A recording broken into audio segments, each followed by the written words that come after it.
Assalamualaikum warahmatullahi wabarakatuh. Banyaknya chat yang masuk serta pertanyaan melalui audio. Kami kumpulkan permasalahan-permasalahan kurban, mudah-mudahan bermanfaat. Yang pertama, hukum korban. Bahwa hukum korban ini wajib baginda Nabi Sallallahu Alaihi Wasallam dan sunnah bagi umatnya. Nah, kewajiban berkurban ini berdasarkan firman Allah surat Al-Kautsar ayat yang kedua. Fasholli li rabbika wanhar. Nah, fasholli maka salatlah li rabbika untuk Tuhanmu, wanhar dan berkorbanlah. Kemudian yang mengarah kepada hukum wajib dan sunnah ini sebagaimana hadis yang diriwayatkan oleh Imam Tirmidzi, umirtu bin nakhri wa huwa sunnatul lakum. Saya diperintahkan untuk berkurban, dan kurban itu atau hal itu sunnah bagi kalian semuanya. Clear. Kemudian bolehkah satu kambing untuk satu keluarga?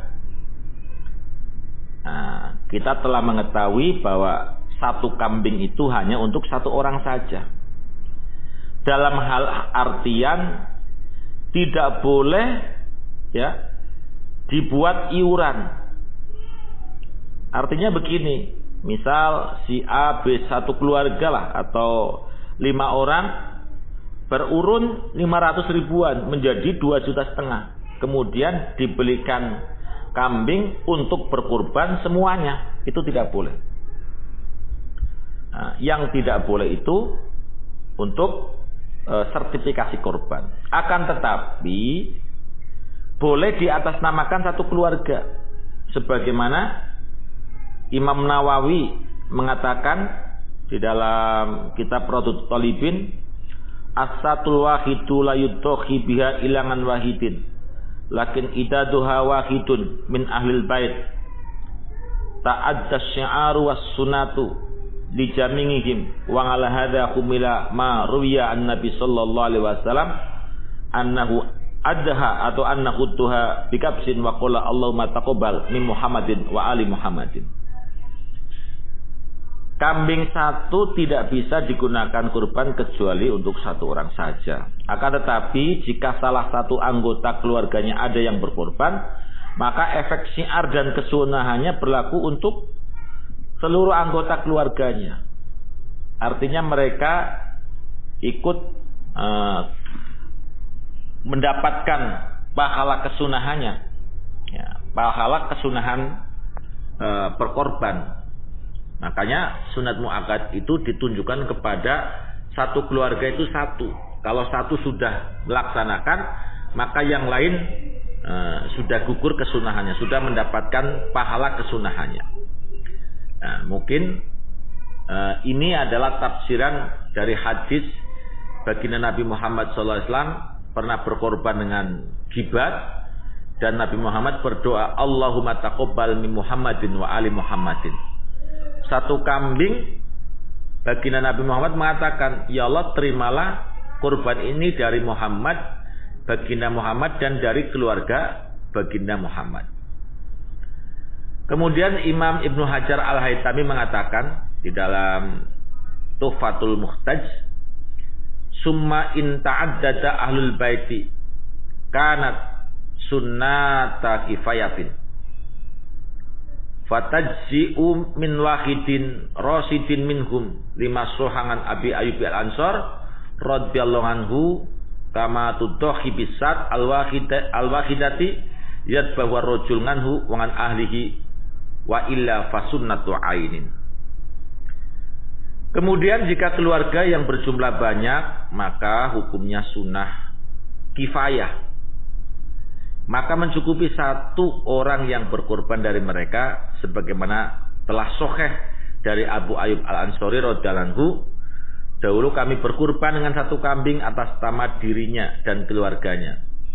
Jika tidak demikian, maka hukumnya adalah sunnah ainiyah, sunnah yang berlaku pada person. Ini menunjukkan bahwa sunnah berkorban itu sunnah kifayah, setiap satu kakak dituntut. Kalau satu kakak itu sudah melaksanakan, berarti yang lain tidak melaksanakan. Ini bukan berarti dia meninggalkan kesunahan, berarti sudah mendapatkan kesunahan semuanya. Pertanyaan yang lain, apakah benar orang yang belum akikah ini tidak boleh berkorban? Ini banyak sekali pertanyaan semacam ini. Nah, jawabannya orang yang belum akikah dan ia sudah lewat balik, maka tetap boleh untuk berkorban dan sah. Karena keduanya sunnah. Dan akikah tidaklah menjadi syarat sahnya kurban. Kalau ada yang menjawab tidak sah, mungkin begini. Hanya saja ya, apabila kita punya uang, maka mana yang harus didahulukan? Nah, ini jawabannya kita lihat. Bila waktunya mendekati Idul Adha, yuk kita dahulukan kurban. Karena waktu kurban itu terbatas hingga akhir hari tasyrik saja, itu sampai 13 Zulhijjah. Akan tetapi jika tidak, ya, jika waktunya tidak mendekati hari kurban, maka ya dipersilakan untuk berakikah. Akan tetapi jika tidak, ya, tidak berakikah pun itu sebetulnya bukan merupakan kewajiban, hanya merupakan pilihan, karena akikah ini adalah kesunahan yang dituntutkan kepada orang tuanya, bukan kepada dirinya. Sedangkan kurban adalah kesunahan yang ditentukan kepada dirinya. Jadi saya ulangi, waktu berkorban ini terbatas, punya uang, kemudian mendekati kepada hari Idul Adha, akan lebih baik berkorban lebih dahulu. Nah, sedangkan akikah setelah ia balik ini famuhayyarun, ya. Kan di dalam kitab Nihatul Muhtaj atau di dalam kitab Takrib kan, fa idza balaghu bila ngakin saqata sunnal ngak ngan ghairihi wa huwa muhayyarun fihi ngan nafsi. Jika seseorang belum diakekoi hingga balik, maka gugurlah kesunahan akikah bagi selain dirinya, yaitu orang tuanya, walinya. Sedangkan bagi dirinya tetap masih memiliki kesunahan akikah, tinggal memilih apakah mau diakikai untuk dirinya atau tidak. Ini clear. Yang belum pernah akikah berkorban boleh atau tidak? Tentunya boleh. Kalau sudah mengarah kepada boleh, tidak usah ditanyakan sah atau tidak, ya jelas sah. Kemudian ada pertanyaan, bagaimanakah atau bolehkah menggabungkan niat kurban dengan niat akikah? Lah di sini ulama berbeda pendapat. Jawabannya, ada yang berpandangan tidak boleh meniatkan keduanya dalam satu hewan. Misal satu kambing ini saya jadikan kurban sekaligus akikah. Ini ada yang mengatakan boleh dan ada yang mengatakan tidak boleh. Yang mengatakan boleh itu Ibnu Hajar Al-Haytami di dalam kitab Tuhfatul Muhtaj. Kemudian yang mengatakan sebaliknya, ya, yang mengatakan berarti tidak boleh itu Imam Romli, ya, Imam Romli. Walau nawabisatil madbuhah al-udhiyata wal ngaqiqata hasolah khilafan liman jama khilafu. Berarti yang mengatakan boleh. Yang mengatakan tidak boleh itu Imam Ibnu Hajar Al-Haytami. Yang mengatakan boleh adalah Imam Romli dalam kitab Nihatul Muhtaj. Seandainya seorang berniat dengan satu kambing yang disembelih diniati kurban dan akikah, maka hasola ini berhasil, ya, boleh dan berhasil. Khilafan liman jama khilafau ini berbeda pendapat dengan pendapatnya orang yang lain. Walau nawabiha ngaqiqatan al-ngaqiqata wa tukhyata hasola nginda mimro walam tasul wakitatun minhuma nginda haji, ya. Haji itu di dalam penulisan kitab lain yang pakai kitab seperti Busrul Karim. Seandainya seseorang berniat dengan kurban itu dengan niat akikoh dan udhiyah, hasola, maka boleh ngindak Mimro Muhammad Romli. Walam tahsul wahidatun minhuma, ngindak Ibnu Hajar Al-Haytami atau Haji, ya. Qala li anna kullan minhuma maqsudatun wal qasdu bid tukhiyati ad-diyafah al-ngamah wal ngaqiqo al-khassah. Ya, menurut beliau karena masing-masing tujuannya berbeda. Selesai. Yang selanjutnya ini juga banyak request. Ya, bolehkah berkurban dengan kambing betina atau kambing perempuan? Bahasa Inggrisnya the wedon. Jawabannya boleh. Sebagaimana Imam Abu Ishaq As-Seruji, beliau berkata di dalam kitab Raudatul Thalibin, wa yajuzu fiha adzakar wal unsa limarwat Ummu Kurzin an Nabi sallallahu alaihi wasallam qala anil hulami satani wa anil jariyati satun la yadurkum dukronan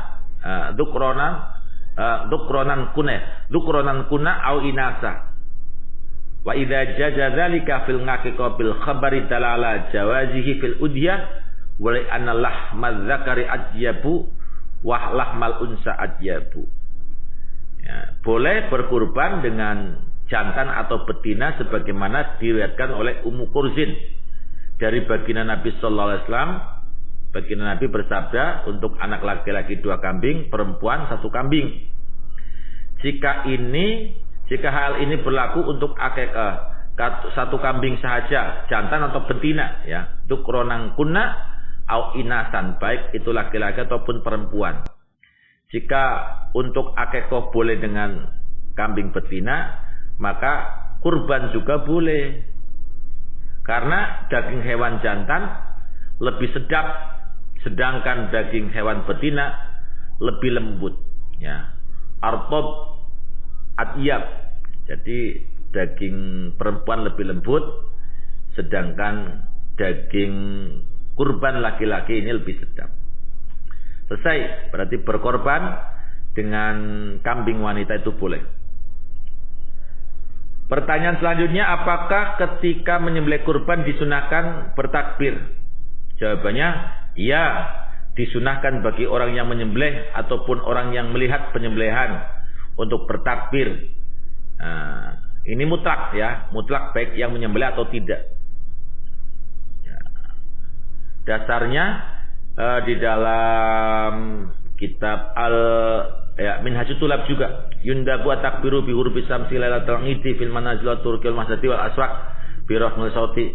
Kemudian watafaqu ashabuna ala istihab takbir ma tasmiyah fa yaqulu bismillahirrahmanirrahim Allahu akbar li hadisi Anas al-madhkur wa sahihun. Jadi baginda Nabi kalau menyembelih itu menyebut nama Allah dan bertakbir sebagaimana diterangkan dalam kitab Al-Majmu'. Kemudian bolehkah memberikan daging kurban kepada non muslim atau kepada orang kafir? Nah, ini juga banyak teman-teman yang kebetulan rumahnya ini berdekatan dengan orang-orang non-muslim. Ada pendapat dalam hal ini seperti Ibnu Hajar berpandangan tidak boleh memberikan orang kafir daging kurban, atau mereka ikut memakannya secara mutlak. Baik, artinya mutlak di sini kafirnya itu kafir kitabi atau bukan, kafir dimi atau harbi atau muahad atau mustakmin. Nanti kita bahas tentang bermacam-macamnya kafir. Sebagaimana tertera di dalam kitab Tuhfatul Muhtaj. Walahu bagi mudohi ayat al-mudohi nafsi malam yartad idza id la yajzul kafirin al-uklu minha. Jadi boleh makan bagi mudohi selagi dia tidak murtad, karena daging ini tidak boleh dimakan bagi orang yang kafir secara mutlak. Itu pendapat yang pertama. Sedangkan Imam Nawawi, beliau berpendapat boleh memberikan daging kurban kepada orang kafir, tapi tidak mutlak. Syaratnya dia zimmi, dia orang miskin, dan selama kurbannya dia miskin, selama kurbannya adalah kurban sunnah. Apabila kurban wajib seperti nazar, maka tidak boleh diberikan kepada orang kafir. Sebagaimana di dalam kitab Al-Majmu' lam ara li ashabina kalaman fihi wa muqtadul mazhab annahu yajuzu itngamuhum min tuhiyatit tatawwu dunal wajibah. Boleh memberikan daging kurban yang bukan sunat. Jadi kita kalau mau memberikan daging kepada non muslim ya harus tanyakan dulu, ini hewan kurban wajib atau sunnah. Bolehkah menyembelih hewan kurban di malam hari? Yang sering kan terjadi di siang hari. Maka jawabannya boleh. Dan sembelihannya tetap sah, halal kalau memang nyembelihnya benar, tetapi makruh. Sebagaimana di dalam Khasya Al-Bajuri ngalafat fil qarib, wa ayamu tasrik ay bilayalihina wa ingkana adzabku fiha makruhan. Dan penyembelihan itu di hari-hari tasrik, juga malamnya tidak apa-apa. Tapi ketahuilah bahwa menyembelih di malam hari adalah makruh hukumnya. Clear ya, ini pertanyaan, boleh menyembelih di malam hari, benora kewenangan tanggane apa? Gak apa-apa sih, ya terserah aja. Jika lupa tidak membaca basmalah ketika menyembelih, bagaimana hukum kurbannya? Nah, ketahui saudara-saudaraku bahwa membaca bismillah itu tidak wajib. Ya, membaca bismillah tak kala menyembelih kurban itu tidak wajib. Sebagaimana di dalam kitab Al-Muhadzab, wa yustahabu ayusammillah di hadisi Anas an-Nabi Islam sama wa kabbaro. Sunat menyebut nama Allah dan bertakbir tak kala ia menyembelih. Jadi at-tasmiyatu fa ya sunnatun indana. Wa yukrahu tarkuha wa inda ghairina wajibatun. Tapi kalau menurut madhab yang lain itu wajib. Madhab Syafi'i adalah hanya sunnah. Bolehkah berkorban atas nama mayit, atas nama orang yang telah meninggal? Nah, jika berkorban atas nama mayit dengan tujuan supaya pahalanya bisa didapatkan oleh mayit, nah, jika tanpa ada wasiat dari mayit untuk hal tentang korban, maka ini tidak boleh. Dan sembelihannya yang ada tidak menjadi kurban, akan tetapi hanya menjadi penyembelihan biasa yang tetap halal dimakan. Tetapi daging-daging yang diberikan itu akan menjadi pahala bagi mayit. Itu memang tekstualnya.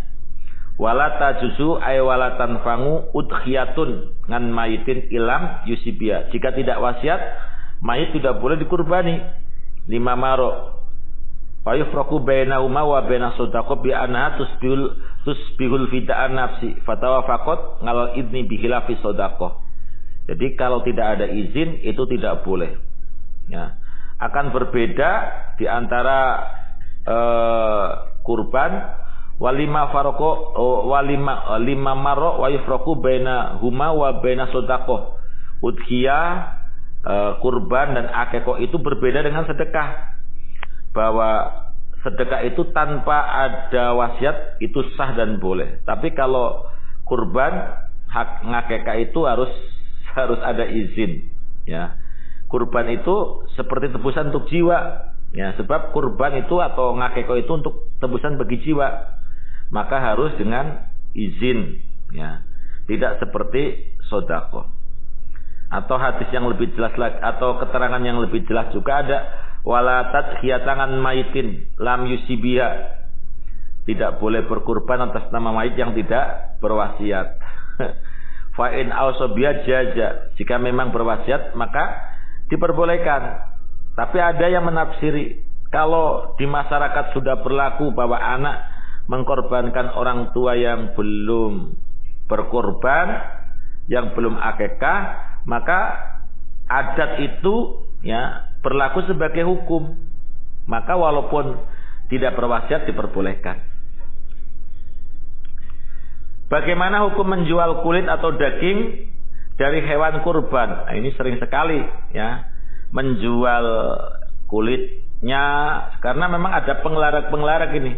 Jawabannya tidak boleh bagi siapapun untuk menjual daging, menjual kulit dan semua yang bisa dimakan dari hewan kurban itu, baik pengkurban ataupun panitia kurban, meskipun uangnya dikembalikan kepada fakir miskin, meskipun uangnya akan disedekahkan kepada fakir miskin atau untuk kas masjid, kecuali daging yang sudah diberikan kepada fakir miskin berupa sedekah, maka boleh bagi orang fakir atau miskin tersebut untuk menjual dagingnya. Berbeda juga dengan orang kaya. Orang kaya tidak boleh menyembelih karena orang kaya dikasih daging kurban hanya sebagai konsumtif. Kalau fakir miskin diberi kurban adalah sebagai tamlik, sebagaimana tertera di dalam kitab Al-Muhadzab ya. Wala yajuzu bai'u sa'in minal hadyi wal udhiyati nadrun kana aw tatawungan lima ruwa an alin karamallahu wajha amaroni Rasulullah sallam an akuma an budnatin fa'aqsamu jilalaha wa juludaha wa amarni ala uqtiyal jazira minha syai'an. Jadi baginda Nabi sallallahu alaihi wasallam memerintahkan sahabat ngali untuk membagi semuanya. Tukang potongnya pun tidak boleh diberi atas daging sebagai upah pemotong. Jadi tidak boleh ya. Tidak boleh untuk dijual.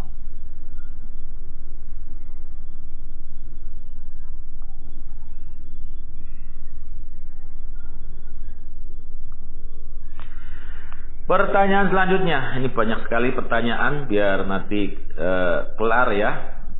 Bagaimana tata cara memilih hewan kurban? Ketahuilah bahwa hewan kurban itu adalah hewan yang kelak akan didatangkan sebagai saksi. Maka harus sehat, harus gagah, harus betul-betul memenuhi persyaratan. Jadi tata cara pemilihan hewan kurban secara ringkas, satu ya, kita tentukan dahulu jenis hewan apa yang kita kurbankan. Onta misalnya, sapi, kambing.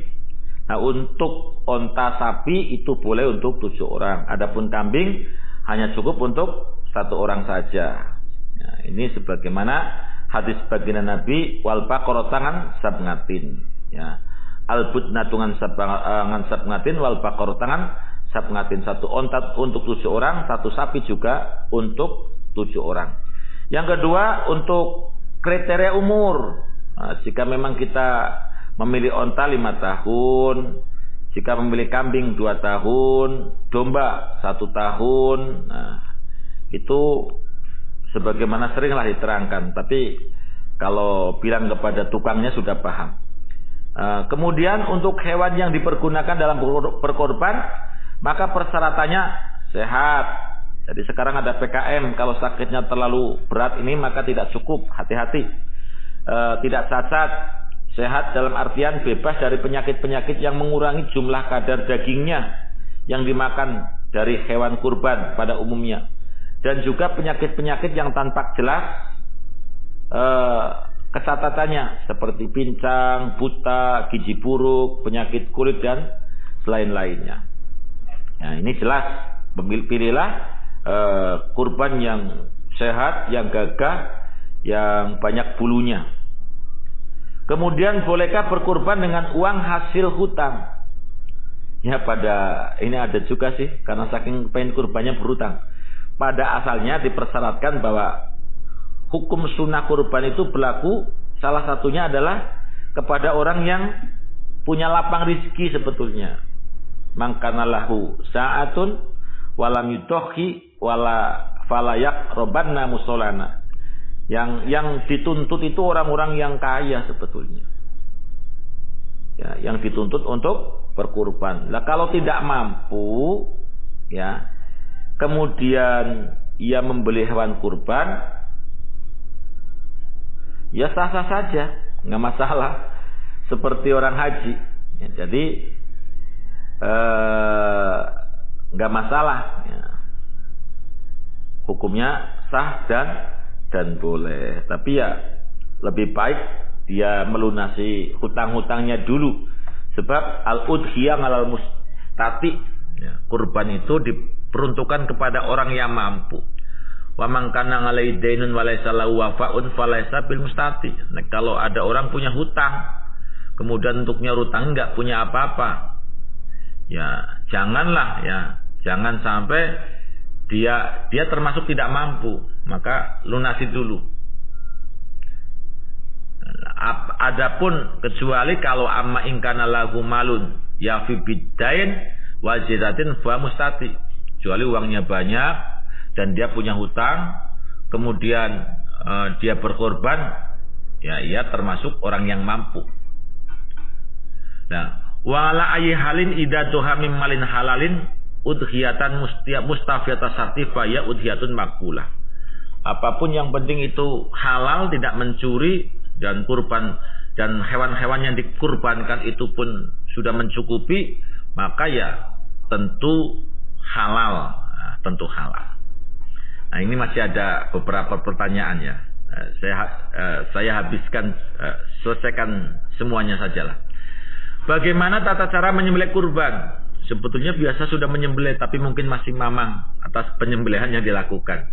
Nah, tata cara menyembelih, satu, ya, tidak memperlihatkan hewan kepada hewan lain. Jangan, ya. Jadi innallaha katabal ihsan ala kulli syai'in. Kita harus berbuat baik, ya. Harus berbuat baik di dalam menyembelih. Fa ahsinu adzabha. Sampai-sampai dalam menyembelih ini pun jangan sampai hewan yang belum disembelih itu melihat. Yang kedua, disunahkan untuk menyembelih hewan sendiri. Sebetulnya jangan diserahkan kepada kiai, jangan diserahkan kepada tukang sembelih. Yang lebih baik itu menyembelih sendiri. Tapi kebanyakan kita semuanya karena tidak biasa, karena takut nanti tidak benar, jadi diserahkan. Ya nggak apa-apa sih. Kemudian hewan dan orang yang menyembelih ini sunnah menghadap ke kiblah, ya, ke kiblat, ya. Baik hewan yang disembelih ataupun yang menyembelih, ini hendaknya menghadap ke kiblat. Jadi itu sudah biasa. Kemudian membaca bismillah dan takbir sebagaimana pertanyaan awal. Nah, ini yang penting, yang wajib memotong kerongkongan dan tenggorokan, ya. Kerongkongan dan tenggorokan. Adapun memotong urat darah, maka sebagian ada yang mengatakan sunnah. Yang wajib ini memotong kerongkongan dan tenggorokan. Wala budda min qatmil khulqum wal mar'i. Ya, jadi jalan pernapasan dan jalan napas dan jalan masuknya makanan. Ngalah sohe al mansub. Wa istahabu ma'ahuma qatmul wadijen. Wadijen adalah urat yang mengapit. Jadi yang wajib sekali ini adalah memotong kerongkongan dan tenggorokan. Kerongkongan dan tenggorokan. Kemudian ada yang menanyakan bagaimana memotong kuku, ya, rambut bagi para orang yang berkorban. Nah, ini kan sunnah bagi orang yang berkurban untuk tidak memotong kuku ataupun rambut sampai apa? Sampai dia memotong korbannya atau memotong hewan kurbannya. Jadi janganlah mudhohi atau orang yang berkorban memotong kuku dan rambutnya sampai ia berkorban. Jika kita serahkan penyembelihan kurban itu kepada orang lain, maka bagaimana cara niatnya? Maka niatnya adalah niat adalah syarat dalam sahnya penyembelihan. Maka dalam hal ini jika kita serahkan penyembelihannya kepada orang lain, maka kita berniat ketika menyembelih hewan kurban tersebut, atau kita hadir dalam penyembelihannya dan berniat ketika kurban kita disembelih, Atau kita serahkan niatnya kepada penyembelih. Selama dia tahu siapa yang berkorban. Walau wakala wanawang dan tabkhil wakil kafa. Wala hajata ila niatil wakil. Jika memang yang itu telah datang dan berniat, tidak usah diwakilkan. Balau lam ya'lam annahu mudakhin lam yadurra. Fa inna wangin dafni ilal wakil faqat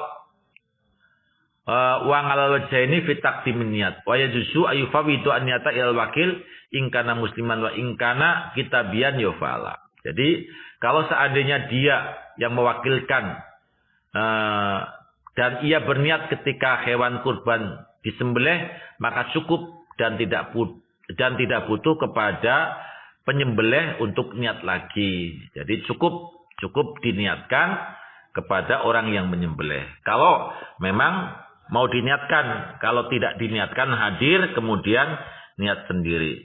Mungkin ada pertanyaan lain, nanti kita bisa menyusul dan kita cari pembahasannya. Mudah-mudahan ini ada manfaatnya walaupun sedikit.